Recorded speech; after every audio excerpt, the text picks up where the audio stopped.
Hey, what's up, everybody? This is your WWE Raw post show for Monday, May 10th. Tonight, it is your Wrestlemania Backlash Go Home show for Monday Night Raw. Jinder Mahal returns. Miz versus Damian Priest is official for the pay-per-view, and Humberto takes a nasty fall.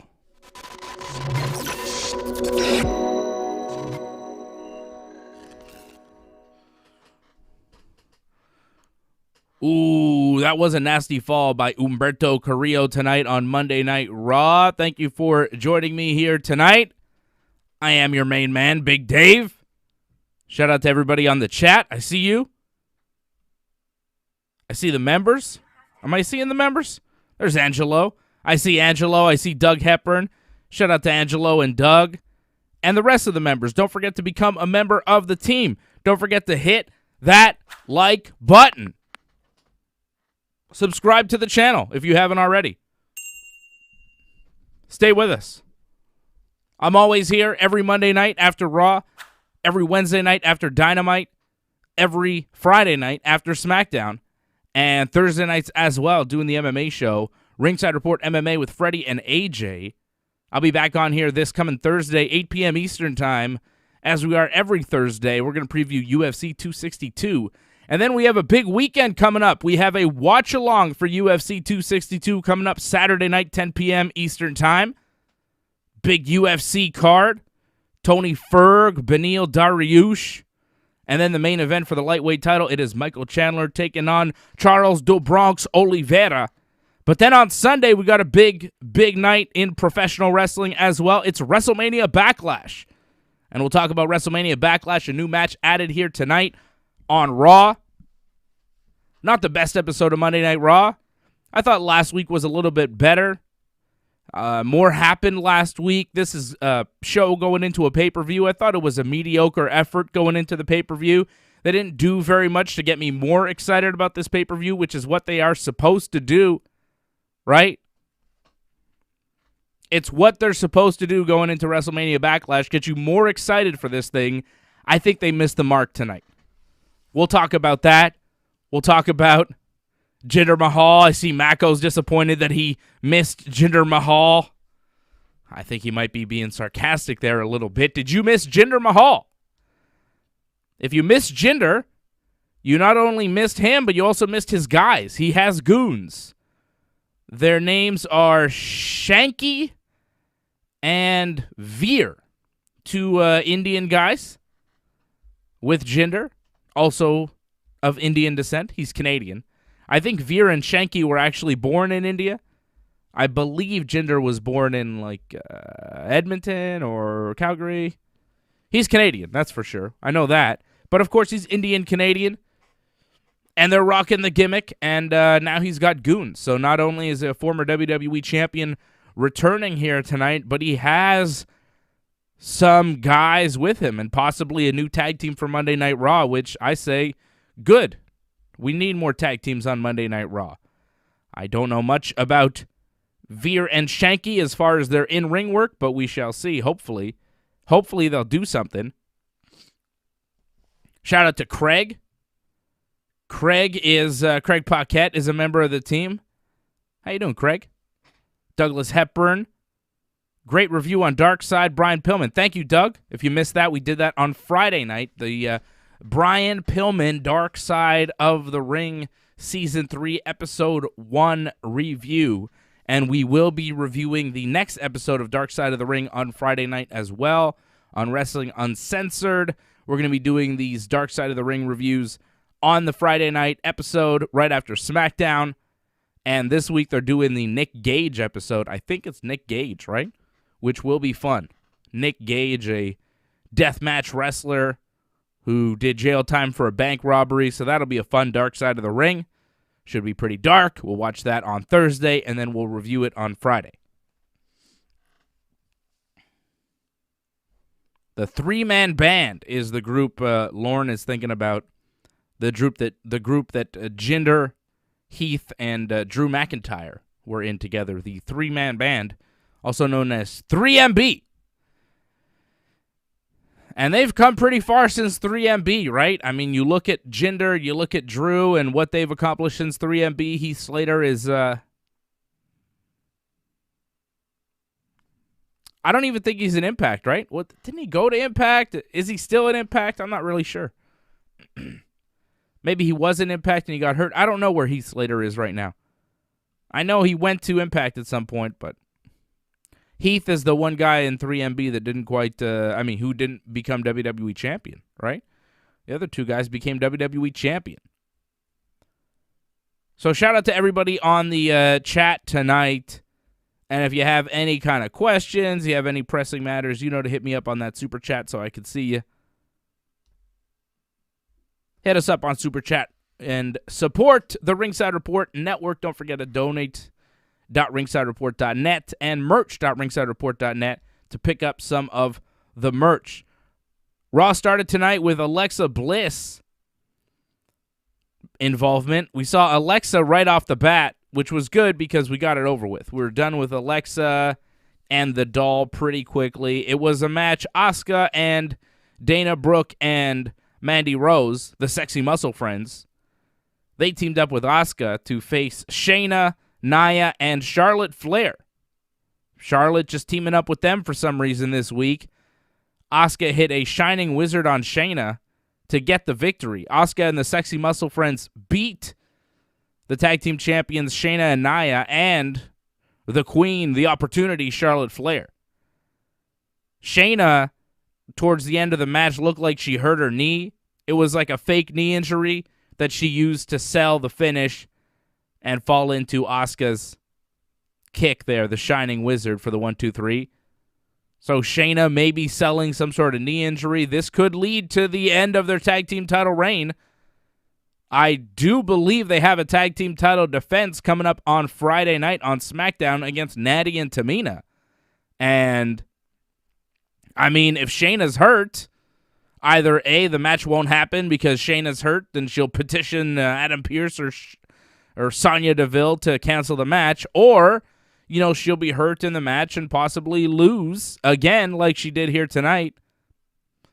It did kind of add something to the match on SmackDown, right? Shayna looked hurt tonight in the match with Asuka and the Sexy Muscle Friends, and that led to her losing the match. So possibly, you know, Alexa Bliss just showed up during the match on the stage with her whole setup with the swing set and like a little thing. It was like a whole park set up. Alexa's playground was set up. Usually it's backstage in that backstage ring that they have, but tonight it was on the stage and it just appeared in the middle of the match. Of course, if there were fans in the building, they could never actually pull that off, but in the Thunderdome, because there's nobody there, they have time to kind of set that up during the match and then have Alexa appear and then put the camera on Alexa, and it's like, oh my God, where did she come from? And all the wrestlers can act like they had no idea that that was happening, even though it had to have taken a little bit for some guys to set up the swing set. Like, they got to bring the swing set in, right? It's not magic. So, Alexa watched the match.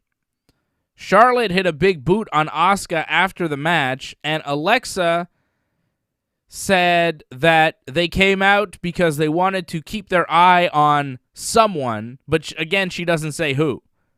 But this does narrow it down. Alexa Bliss wants to feud with either Asuka, Dana, Mandy, Nia, maybe Nia, Shayna, or Charlotte. Right? I think Charlotte. Honestly, I could see Charlotte taking the title on Sunday. It is Charlotte versus Rhea Ripley versus Asuka, triple threat for the Raw Women's title. I could see Charlotte taking the title and then Alexa creepily going after Charlotte for a while. Because Alexa came out and she said that she's got her eye, or Lily the doll has her eye on somebody. And Alexa like laughed after the promo. And then there were sound effects of the doll laughing too. That was good. That was real good. But I think Alexa's probably going to go after Charlotte. That would make the most sense to me Maybe Nia, because they have a history there. They were friends and now they're not, and they feuded before. Like, maybe, but I don't really see a reason why. It's strange. But Alexa seems like, I mean, she's not going to feud with Dana Brooke, right? It's not like she's got her eye on Dana Brooke and she wants to do something with Dana. So, I don't know about that. But it will be Asuka versus Rhea versus Charlotte. Now, Asuka got the win here for her team, and this was not the last time we'd see Asuka in the ring tonight on Raw. She was double booked, as later on in the show, Sonya Deville is backstage with Rhea Ripley and Asuka and informs them that they're going to wrestle a match against each other tonight. And Rhea is the one that seemed kind of like, oh, I don't really want to do this. I'm supposed to defend my title in 6 days against Asuka and Charlotte. It doesn't really seem fair that I would be wrestling and Charlotte doesn't. And Asuka's like, oh, I'm ready for Rhea. I'm ready. And I'm like, Asuka, hold on a second. Hold on. Charlotte's not wrestling tonight at all. Oh, no, she did wrestle, right? She was in that 6-person tag. But Charlotte gets to just sit back. This is your second match. Charlotte was basically not around in that 6-person tag. I don't really know why. She kind of kicked Asuka in the head after the match, but that's about it. She didn't do much in that match itself. That match was really nothing special. Not the match of the night. I think the match of the night was, I don't know, maybe the main event? Did anybody watch Raw? You guys have a match of the night? What do you guys think? It's tough to pick a match of the night tonight. It wasn't the strongest in-ring show. There were some matches that were okay, but there wasn't a single match that was like blow you away awesome. A couple things were on their way there, but then the finishes kind of derailed it. Couple of matches. Sheamus and Humberto looked good, but then the finish got a little screwed up there. And then the main event was pretty good, Bobby and Drew, but it lost momentum towards the end, and then Braun Strowman interfered, so hard to call that match of the night, although I might have to by the end of this thing. I'll figure it out. I'll work my way through it. All right. So Asuka wrestles Rhea Ripley and loses. She takes the Riptide. 1, 2, 3. Rhea beats her. Middle of the ring. Charlotte Flair was on commentary. She was a little bit kind of distracting both of them, but in the end, it was just Rhea beating Asuka again, just like she did at WrestleMania. So a WrestleMania rematch here tonight, and we're headed towards the triple threat at WrestleMania Backlash. Rhea seems directionless right now. I don't really see what she's doing. She's kind of rehashing her feud with Asuka, kind of feuding with Charlotte, but it's really hard to tell who the heel is with Asuka and Rhea. With the Rhea and Charlotte. 1 week, Rhea is teaming with Nia and Shayna, and then the next week, it's Charlotte teaming with Nia and Shayna. So Rhea and Charlotte seem to be competing for the top heel spot on Raw in the women's division, but Charlotte is running away with it, right? So logic would dictate you just give her the belt. The problem is you just brought Rhea up to the main roster. She just beat Asuka at WrestleMania to win the title. Do you really have her drop it 4 or 5 weeks after Mania? It's a tough predicament that they're in, but looking at Rhea Ripley and looking at the character direction, there's just not much going on there. It would almost benefit her to kind of come in, get established, beat Asuka, but then, you lose to Charlotte because Charlotte's kind of like your Achilles heel. And Rhea could drop the title to Charlotte but not actually lose the match, right? It's a triple threat. Asuka could take the fall again, which I think might happen. I think Charlotte walks away from WrestleMania Backlash as the new Raw Women's Champion, and I think Asuka is the one that takes the fall. Because if it's a competition between Rhea and Asuka for the top heel spot on Raw. I mean, I don't think they know what they want with Rhea Ripley right now. They brought her up just because, they didn't have Charlotte and they didn't really know what they were doing. So they're just like, oh, Rhea Ripley. But now that Charlotte's back, it's kind of like, well, let's just go back to Charlotte then. And Rhea could just be one of the players on the team, She came in, she's established, but now she's got to work her way back up again. And I'd be fine with that. I'd be fine with her dropping the title to Charlotte. I think it makes sense. I really do. And then you could do Alexa versus Charlotte going forward.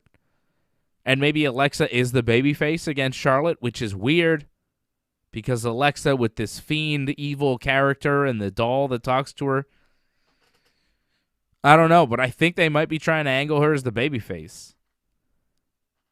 It's unclear what Alexa Bliss is right now. I'll tell you what, it's not good, right?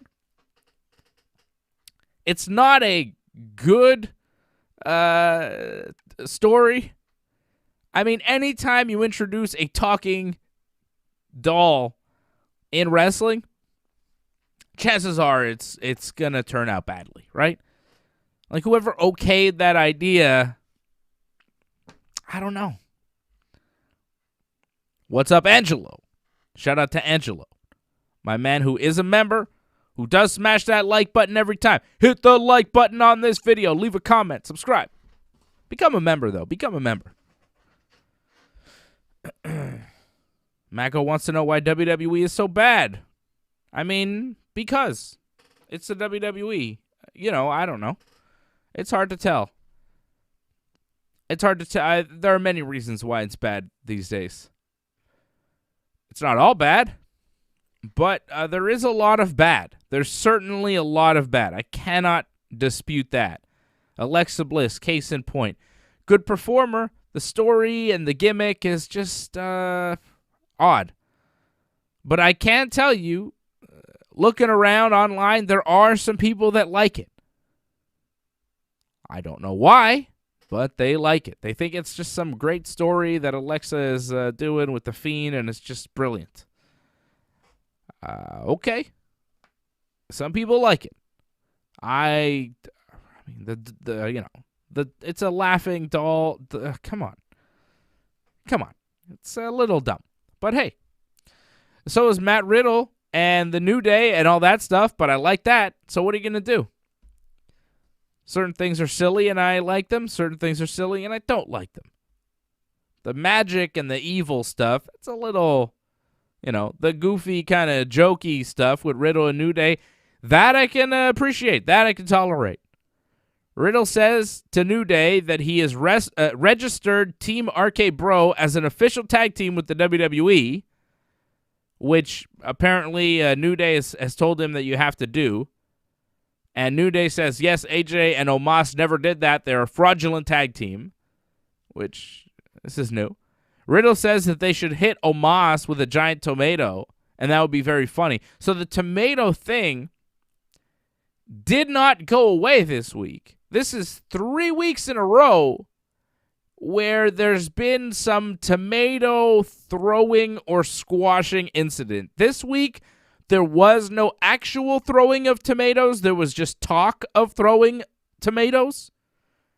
But this is the third week in a row. I did say last week that, probably next week they would stop with the tomatoes. It would be enough. Like 2 weeks in a row, they'd be done. But I also said, you never know with the WWE. And lo and behold, the tomatoes were back tonight. Not in this promo, later on. But there was tomato talk here, right? So the first introduction of tomatoes 3 weeks ago, New Day comes out and Damian Priest too, right? They started whipping tomatoes at Elias and Miz and Morrison and Jackson Ryker.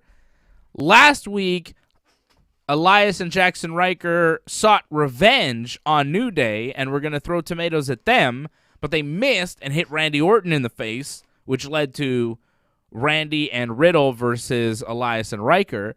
And now this week, Elias and Ryker had tomatoes, and they were planning on getting revenge on New Day, But then AJ Styles comes up to them and says, "That's ridiculous. Stop with all this tomato stuff. I hate tomatoes," which I thought was funny. AJ is always good. He's always got a couple lines in there that are good, right?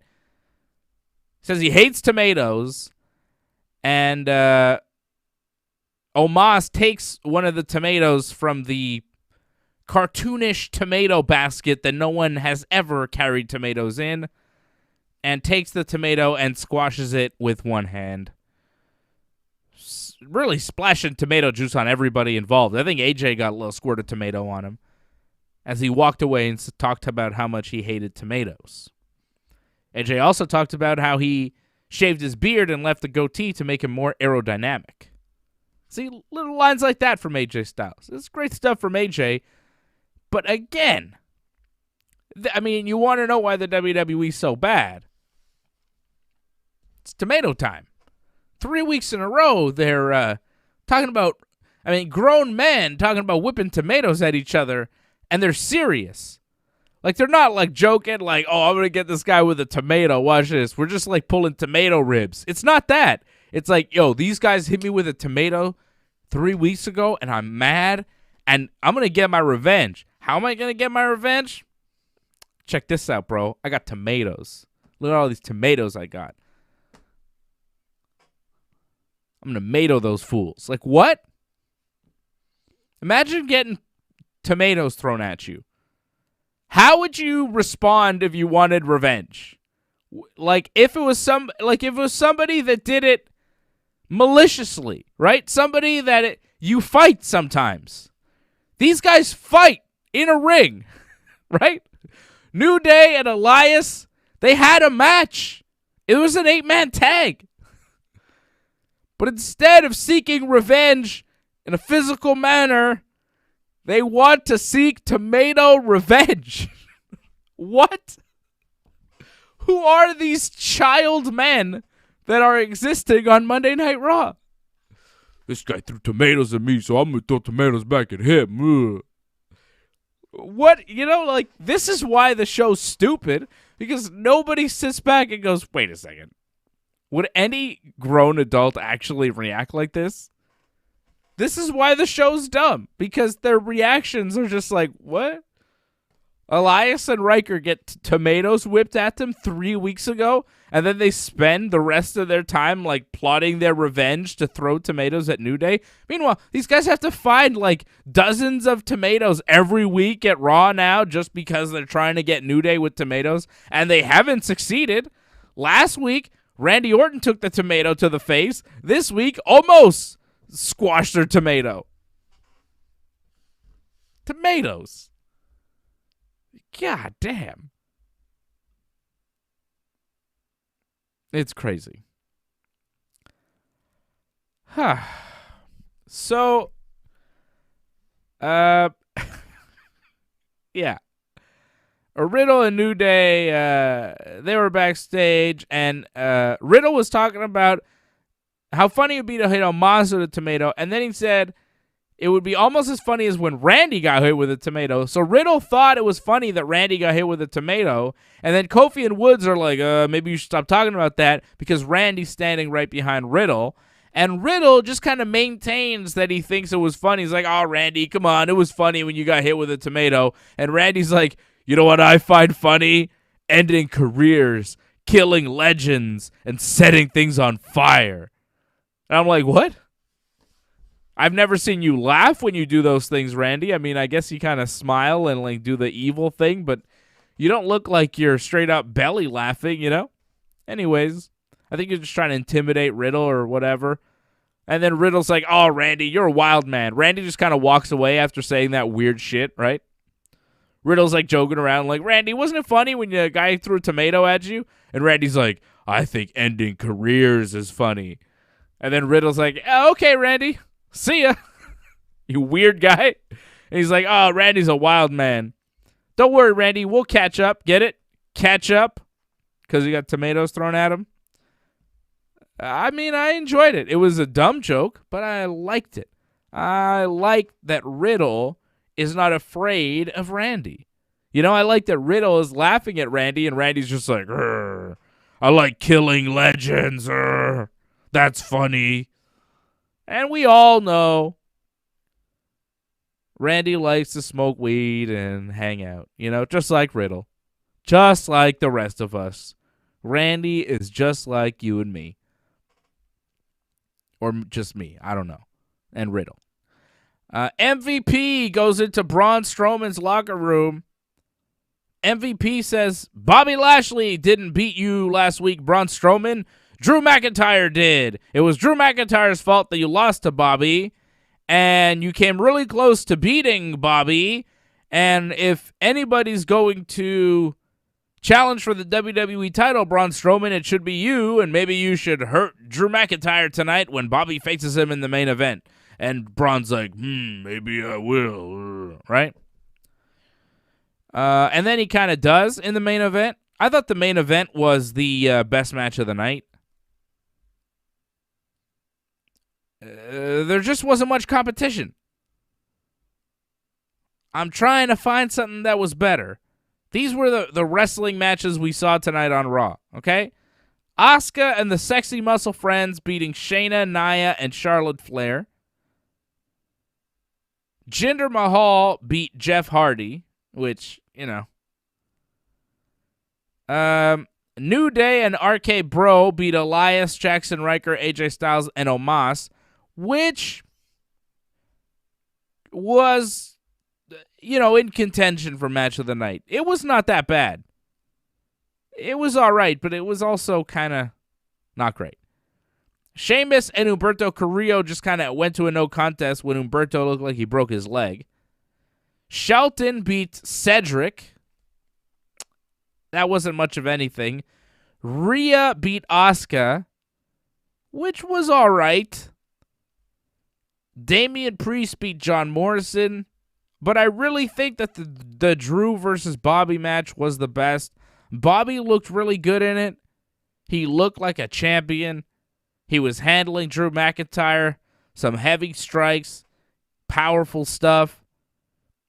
I like that match the best, but, Asuka and Rhea did all right, and the 8-man tag was all right too. Tie. I'd give it a tie. Asuka and Rhea had a clean finish, and so did the 8-man tag, and that kind of helps, right? Because Drew McIntyre and Bobby Lashley ended when Bobby suplexed Drew. Drew, no-sold the suplex, immediately got up to hit his Claymore, and then Braun Strowman's music hit.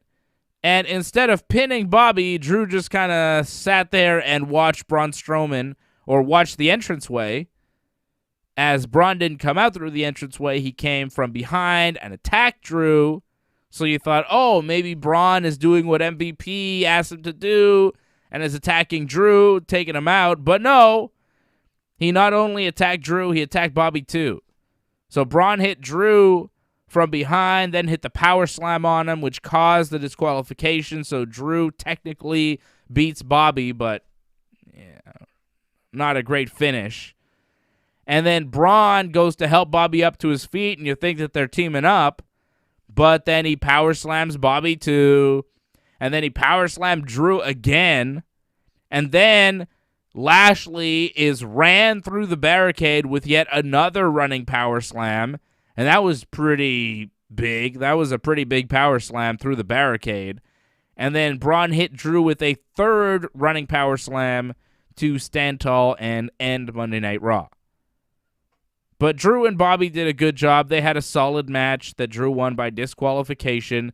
But really, Braun Strowman standing tall tells you that there's no way Braun Strowman is winning the WWE Championship this Sunday. I never thought that he was, but the fact that he beat up both Drew and Bobby to end Raw just kind of puts the nail in the coffin of any theory that Braun Strowman was going to win on Sunday. I think Bobby retains. I really do. I think Bobby's an excellent world champion. And the more I see of the MVP Bobby Lashley act, the more it reminds me of a Brock Lesnar Paul Heyman act that actually shows up every week.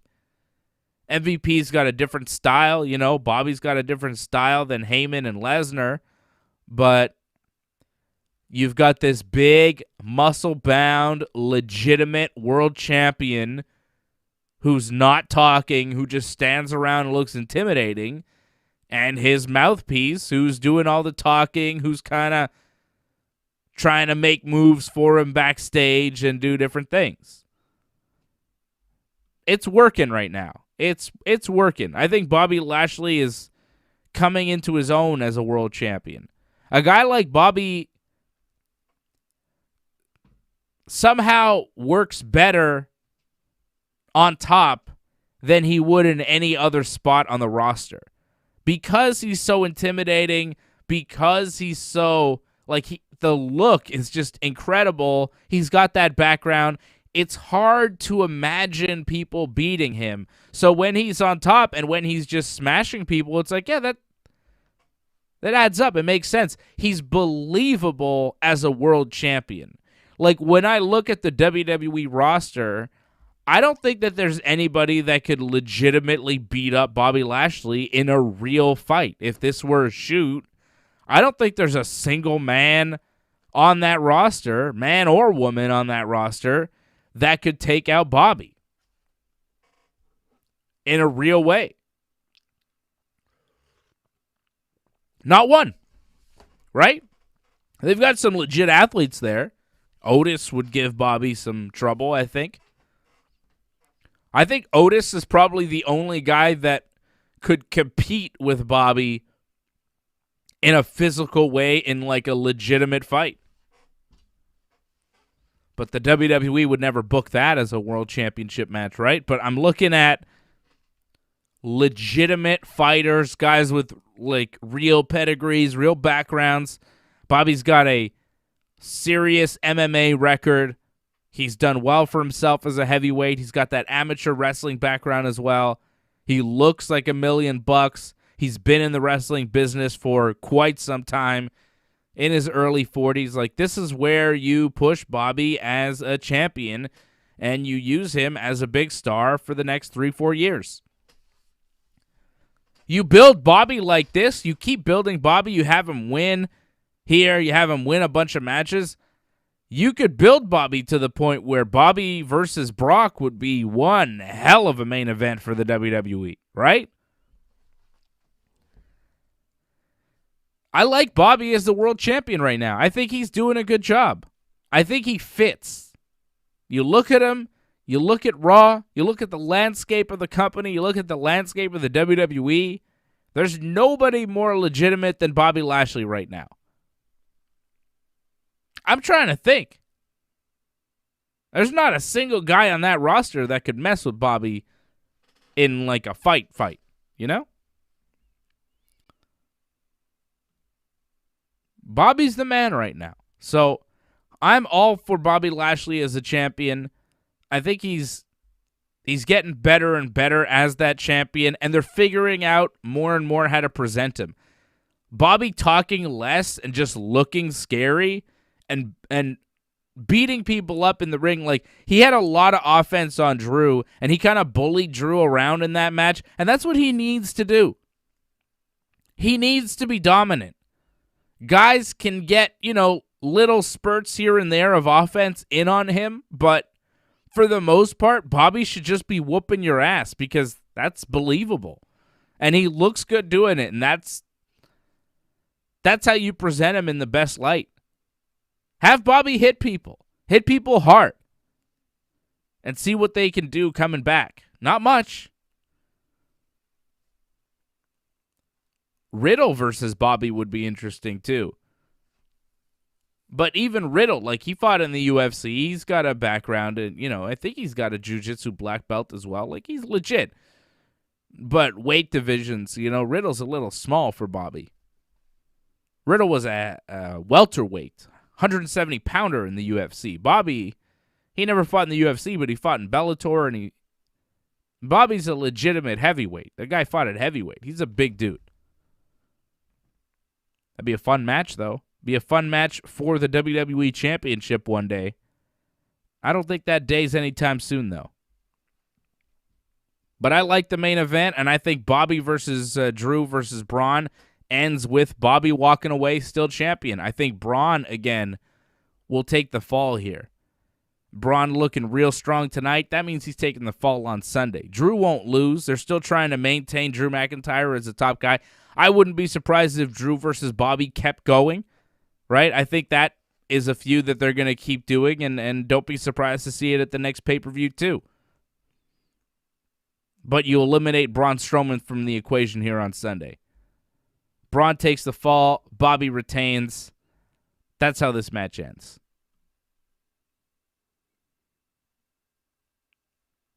Douglas Hepburn says Lashley is the best option considering McIntyre and Strowman. I agree. I agree 100%. And, is Bobby the best option? If I had my way, would he be the champion on Raw? Yeah, probably not. I'm an AJ Styles guy, but that's not what AJ's doing right now. And Bobby, like I said, he's legit. He's believable. He's a champion I can get behind. He's not my favorite wrestler in the world today, but I have no problem with him being the WWE champion. And I agree with Douglas. I think that he is the best option considering who they're putting up there, who they're throwing at us. Drew has been champion. Braun, I think Bobby is the best option. I really do. All right. What else happened here tonight on Raw? We had Jinder Mahal coming back. Cuts a promo from Gorilla, says he's excited to be back on Raw, but he hasn't come alone, and introduces Veer and Shanky. He says he's going to remind us why he's a former WWE champion. And then he went out and beat Jeff Hardy via pinfall with the Colossus. His goons, Veer and Shanky, just watched. They didn't get involved in the match. They just kind of watched him do his thing. I thought Jinder Mahal with the Bollywood boys there was a really good pairing. He had those two guys with him, also Canadian.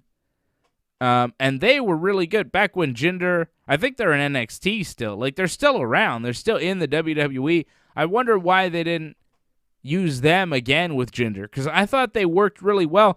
Jinder is not a guy who takes a lot of bumps, and those guys took ridiculous bumps for Jinder. Ridiculous. They made Jinder Mahal's title run tolerable, and they never really got rewarded for it. They killed themselves being his goons. They took everything. And now I have no idea where they are. So Jinder's got new guys from India. Veer and Shanky. Veer was a minor league baseball player for the Pittsburgh Pirates. He was a pitcher. And his story was used for the movie $1 Million Arm, which was a Disney movie. So this was some sort of thing where Major League scouts or some teams or whatever, they went out to India and scouted some guys that were good at cricket, that could throw the cricket ball hard, and they're maybe baseball. So they signed this guy, Veer, and I think he maybe made it to A-ball for the Pittsburgh Pirates. He never made it to the majors. And now he's a pro wrestler, and he's on Raw, so even better, right? He had a movie made about him. He got a little baseball playing under his belt. And now he's in his early 30s and gets to be on Raw with Jinder Mahal and learn the wrestling business. So he's obviously quite green. His tag team partner, Shanky, a 29-year-old former Bollywood actor. Both these guys, born in India and green as hell. I don't know what they're going to do here with Jinder, but I guess they're going to learn, and he is going to try and, help them along as WWE stars now, or wanting to be WWE stars. I don't know about these guys. I don't know. Is Veer a better wrestler than he was a baseball player? I would hope so. I would hope so. Jinder's back, and I don't know. He's a heel. It's the same Jinder. He just has new goons. We'll see. I mean, I'm not super excited to see Jinder back, and I don't know if anybody is. Jinder with Drew as the champion makes a lot of sense. Heel Jinder versus Drew, babyface champion. They've got history, you know. But I could see Bobby maybe getting rid of Drew at some point, and then you do Drew versus Jinder just as a feud, which will not be fun to watch. New Day and Team RK Bro, Randy and Riddle, beat Elias, Jackson Ryker, AJ Styles, and Omos. At one point, Omos was beating up on Riddle, and Woods and Kofi did the old run-in, bump and roll out to Omos, like they were feeding to Omos. And Randy, as the other member of the team, he just kind of stood there and was like, I'm not running in and taking a bump from Omos. So he just kind of got off the apron and stood on the floor and looked around, which I thought was interesting. I liked the teasing of Randy versus Omos because Omos was in the ring at certain points and was just doing his Omos thing where he doesn't leave his feet and he beats everybody up. He was beating up Riddle. He was beating up Woods. He was beating up Kofi. But he never really interacted with Randy, and they teased it a little bit, but they never actually went there. And I thought that was good because you kind of were like, what would Randy do here against Omos? Randy even slid in and looked like he was going to RKO Omos, but then Omos kind of looked at him and Randy slithered back out. That was good. New Day and RK Bro get the win over Elias, Ryker, Styles, and Omos. Randy did hit the RKO, but it was on Elias for the win. Randy then hit the RKO on Woods and Kofi after the match. They were his tag team partners, showing that he's not full babyface. He can't fully be trusted. Riddle was a little bit upset with Randy and did stay with the New Day as Randy left the ring, kind of like checking on them. And was like, whoa, what's going on, Randy? Why'd you do that? And Randy just kind of smiled, because that's what he likes to do. Riddle shouldn't have said that stuff about him getting hit with a tomato and thinking it was funny. Because Randy thinks hitting New Day with RKOs is funny. And I think that's really what was going on there, which is fine. That's Randy. That made sense. That did make sense. Sheamus versus Humberto Carrillo was a mess. The match was fun. The match was really fun. But then, at a certain point, Sheamus is on the apron. Humberto Carrillo runs, jumps over Sheamus for a sunset flip powerbomb, but misjudged it. Didn't land right. Sheamus, as Carrillo is bringing Sheamus down, Sheamus lands on Carrillo's extended leg. And it was rough. And they kind of talked for a while, and Sheamus kind of went over to him, and it was clear that something was wrong. And the referee started counting for a count out. He got to 5, and then he just rolled out of the ring and went to check on Humberto and realized, like, this guy's legit hurt. We just need to stop the match.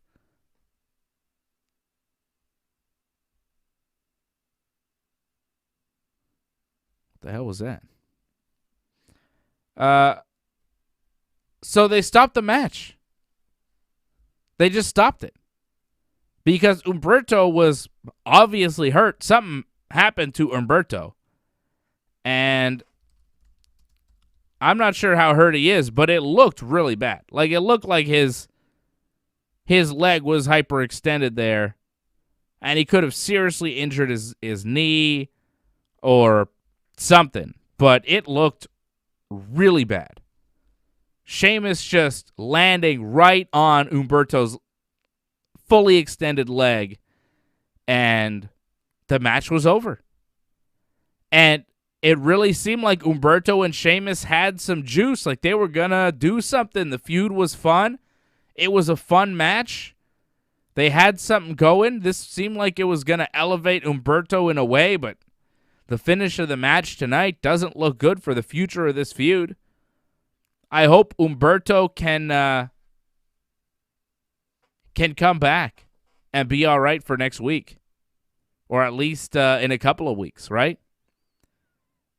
But it looked pretty bad. The fall was bad. The sunset flip powerbomb, it just didn't land right. Sheamus landed right on his leg.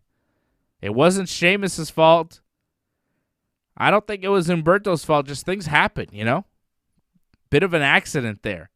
You're doing crazy moves like flying outside of the ring to hit a sunset flip powerbomb on a guy on the apron.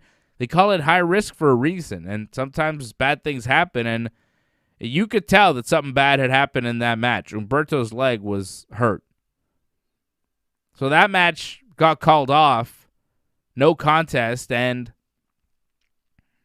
it was on its way to being maybe match of the night, but it just ended. Then they showed a Lucha House Party video promo. So Lucha House Party did beat Shelton and Cedric, I think, last week. And I thought it might not lead to anything, but maybe they're building the Lucha House Party, Gran Metalik and Lince Dorado, into something. I hope so, because they're very talented wrestlers in the ring. I think they're really good. Douglas Hepburn says, if you don't like this show, you will have bad luck for 7 years. I agree. Hit that like button. Don't forget to hit the like button. Thank you, Doug. Hit the like button. Subscribe to the channel. Do all the things. Become a member like Doug Hepburn did. Doug Hepburn is a member of the YouTube channel. Angelo Contagonis is a member of the YouTube channel. Craig Paquette is a member of the YouTube channel. Patrick C. Hamilton, I know you're out there somewhere. You're a member of the YouTube channel. Right?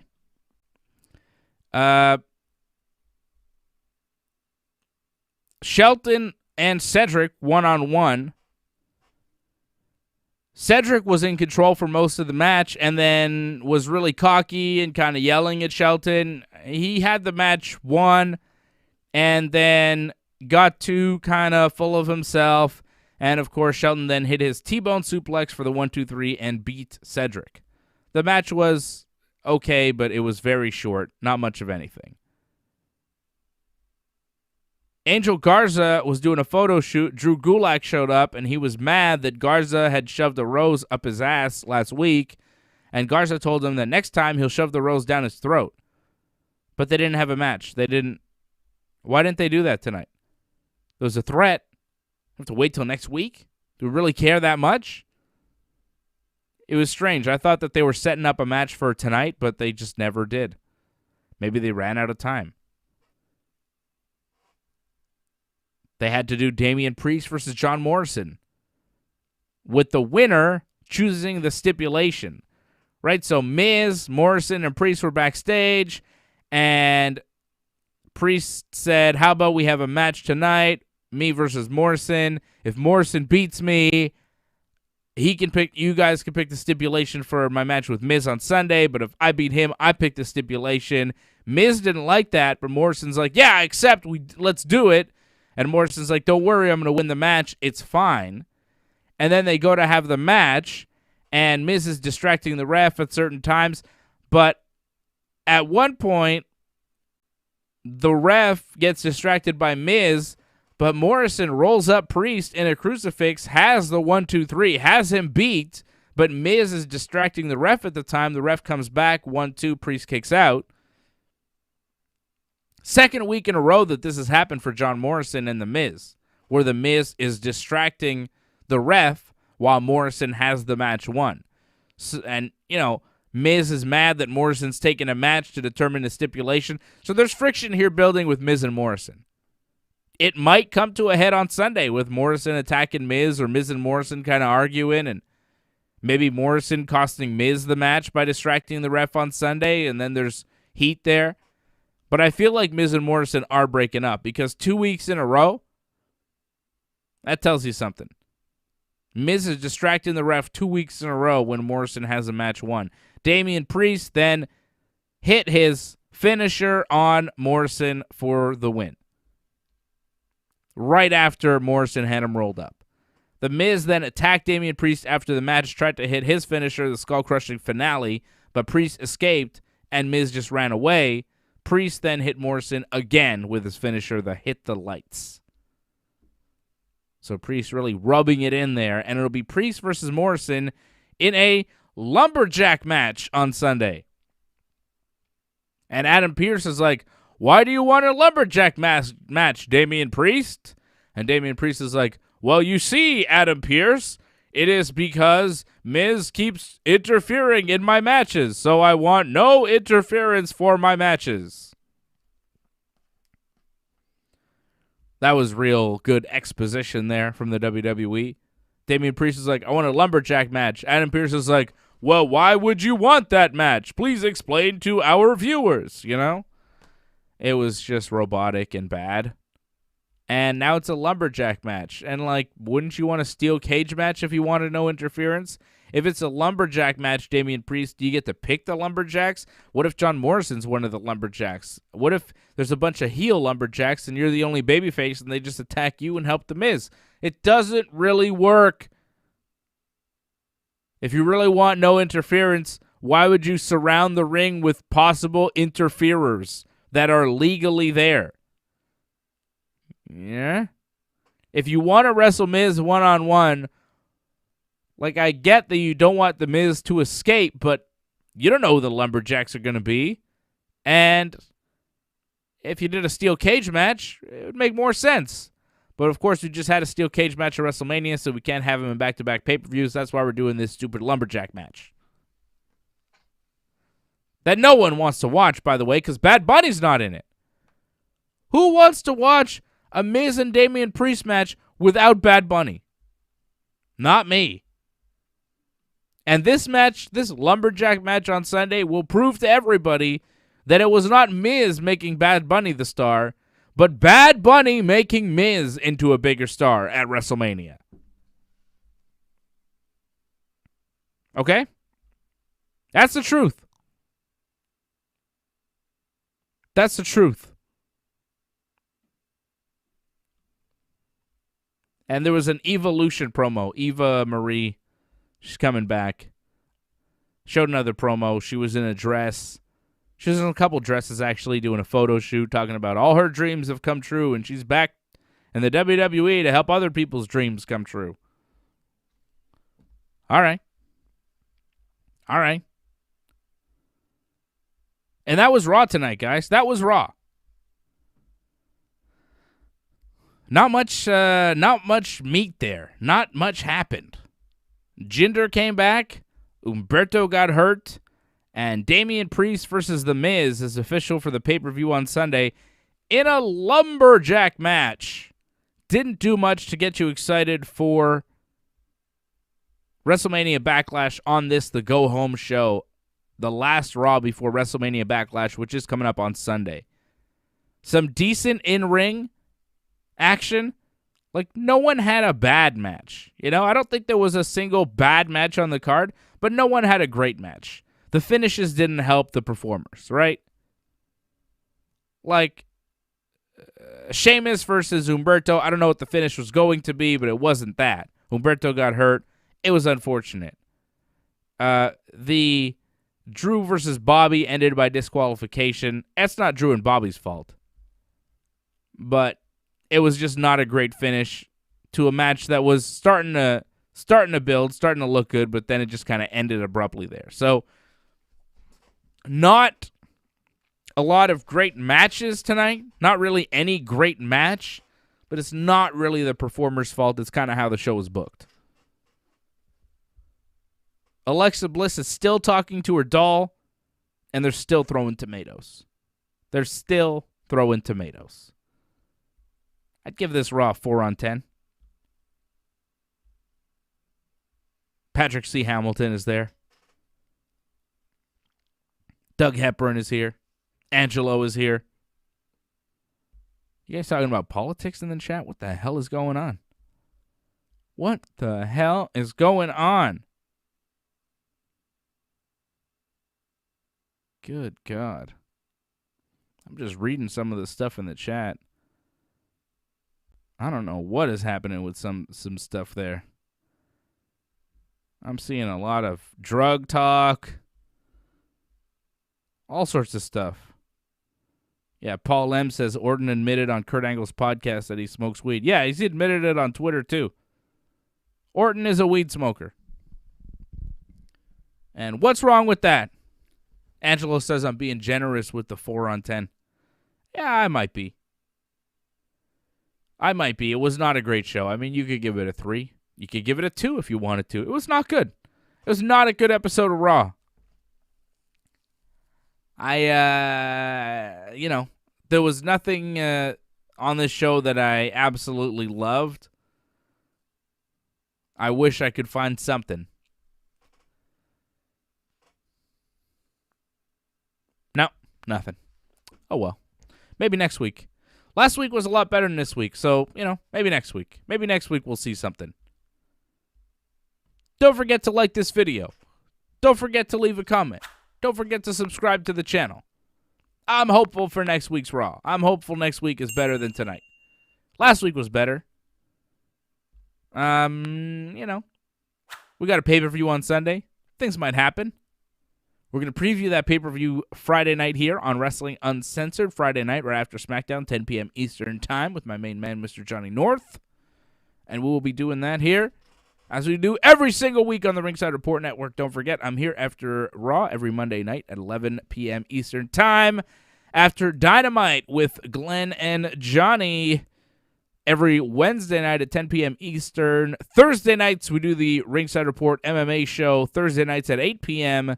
with Freddie and AJ. And then, of course, Friday nights, 10 p.m. right after SmackDown, and then a big, big weekend for me and for us here on the Ringside Report Network. UFC 262 watch-along coming up on Saturday with Freddie and AJ, and then on Sunday, Johnny and I will be doing the WrestleMania Backlash post-show right after WrestleMania Backlash on Sunday. We will be back here to wrap up yet another week in professional wrestling. Thank you for joining us. Appreciate you. Appreciate you joining us here tonight. And that's it. Any questions? Any final questions? I'll give you guys a minute. Come up with some final questions for me as I wrap up this show. And I tell you about some sneakers that I'm trying to buy on Wednesday. But I don't know. They'll probably go real fast. You guys want to see these gimmicks? Look at that. Flaming Moe's. These are Simpsons Adidas sneakers. Look at that. Look at that. Come with a Simpsons box and everything. Flaming Moe detailing. Look at that. Ooh. I like the detail. See that? The Flaming Moe on the laces. It says Flaming Moe's on the tongue there. If you like the Simpsons and you like sneakers, which I do.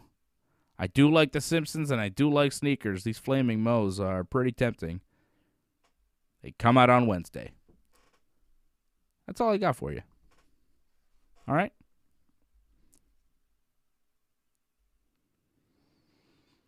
Angelo wants to know when he's getting his merch from Glenn. Soon. He should have sent it. I don't know. Ask Glenn on Wednesday. He should have sent it by now.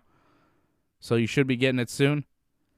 And Doug says, thanks for filling in the blanks on Raw. You are very welcome. That's what I'm here for each and every Monday night. And I'll see you again on Wednesday.